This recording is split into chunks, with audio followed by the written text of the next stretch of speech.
Okay, so today we're diving deep into what truly predicts long-term success. And it challenges one of society's favorite stories, this idea of the talent mirage, that genius is just born. Yeah, we love that narrative of the prodigy, don't we? But the sources, well, they really reveal why that innate ability is actually fundamentally kind of overrated compared to something else. Something much more potent, right? Exactly. The research points pretty overwhelmingly actually towards grit.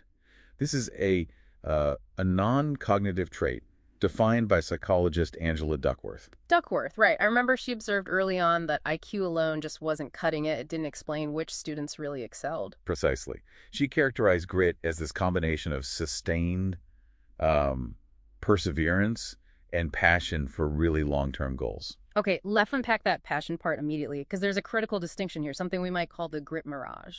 What do you mean by grit mirage? Well, when most people hear grit, they focus almost entirely on the perseverance bit, right? Like just tireless work ethic, pushing through no matter what. Ah, okay. So you're saying just putting in 80 hours a week isn't the whole story, unless the goal feels, truly important. Exactly. That seems to be the crucial flaw in how people often think about it. And the research backs this up. A 2018 study actually confirmed that perseverance without that deep intrinsic passion, it's fundamentally just a mere grind. Just grinding away. It doesn't sound very sustainable. It's not. That passion piece, that's the essential sustained motivational fuel. It's what boosts your immersion in what you're doing, letting you hit that high-level performance over years, not just, powering through a tough week. That completely reframes effort, doesn't it? It moves it from just brute force to, like, purposeful focus. Okay, so let's get into the math that really helps dismantle this talent mirage. Duckworth has these two equations. Yeah, it's a really elegant framework. First, you take talent, right? And you multiply it by effort. That gives you skill. Okay, talent times effort equals skill. So talent here is like the speed at which you get better with effort. Exactly. It dictates the rate of skill improvement. But here's the key. Then you take that skill you've developed and you multiply it by effort again. Again. Again. And that gives you achievement. Skill times effort equals achievement. Wow. So if you put those together, effort shows up twice, talent times effort again. So talent times effort squared equals achievement. That's it. Effort squared. This is why effort becomes, well, dramatically more important than how talented you might be starting out, especially over the long run. But hang on, doesn't natural talent still give you a massive head start? I mean, if I start way ahead of someone, even if they use effort squared, won't I always be ahead? That's the beauty of the exponential factor, though. Talent gives you that initial boost. Yes, it's linear, but effort is exponential.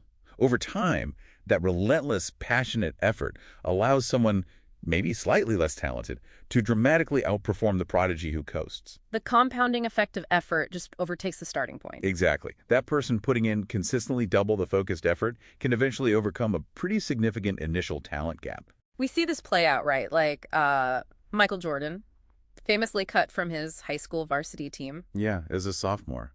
But he didn't just quit. He used that rejection, reportedly, as fuel. Relentless training, pushing himself, that grit compounded his skill into something legendary. And Marie Curie, too, right? Facing huge financial hurdles, gender discrimination. Immense challenges. Yet her commitment, her passion for science was unshakable. Even after her husband's sudden death, that purpose drove her to continue the research, leading to, well, 2 Nobel Prizes. Talent was necessary, sure, but grit made the groundbreaking achievement possible. This is actually really empowering, because the great news here is that grit isn't something you're just born with, right? It's developable. Absolutely. It's a trait we can cultivate. And the research points to 4 key areas, sort of characteristics to focus on. Okay, what are they? First up is interest. Finding that deep, genuine, intrinsic motivation for whatever it is you're pursuing. You have to actually care about it. Makes sense. You won't stick with something for years if you hate it. What's next? Second is deliberate practice. And this isn't just logging hours. It means consistent, focused effort aimed at consciously improving specific weak spots. So not just mindless repetition, but actively diagnosing and fixing flaws. Precisely. Constantly pushing just beyond your current comfort zone. Okay. Interest, deliberate practice. What's the third? Third is purpose. This is huge.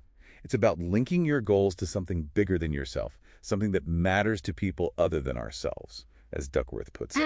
Connecting it to a larger mission. That sounds like powerful fuel. It's incredibly powerful long-term fuel. When the mission feels bigger than just your own success or comfort, you push through setbacks because the goal itself feels truly worthwhile. It's that effort squared kind of motivation. Okay, and the final one. The fourth is hope, but it's a specific kind of hope, rooted in a growth mindset. It's the core belief that your own efforts can improve your future abilities. So, seeing setbacks not as proof you can't do it, but as learning opportunities. Exactly. Reframing failures or struggles as information that helps you adjust and move forward. Believing the future isn't predetermined by your current limitations. So, wrapping this all up, the core insight for you, listening, is pretty profound. Success isn't predetermined by the gifts you're born with. Not at all. It's about applying that relentless, focused, passionate effort over the long haul. Effort builds the skill, yes, but then effort leverages that skill into real, significant achievement. Talent is where you start, but grit is what determines the journey and the destination. Well said. Well, And maybe a final thought for you to consider, building on this. We often talk about self-control for dealing with immediate temptations, right? Like resisting that donut. yeah, managing the here and now. Right. And grit is about those super long-term objectives, years or decades away. So how might working on your self-control, like addressing a small, immediate distraction right now, how might that actually reinforce your ability to stay on track toward a huge, decades-long goal? How does mastering the small temptation connect to fueling that long-term grit? Interesting question. How does the micro discipline feed the macro perseverance? Something definitely worth mulling over.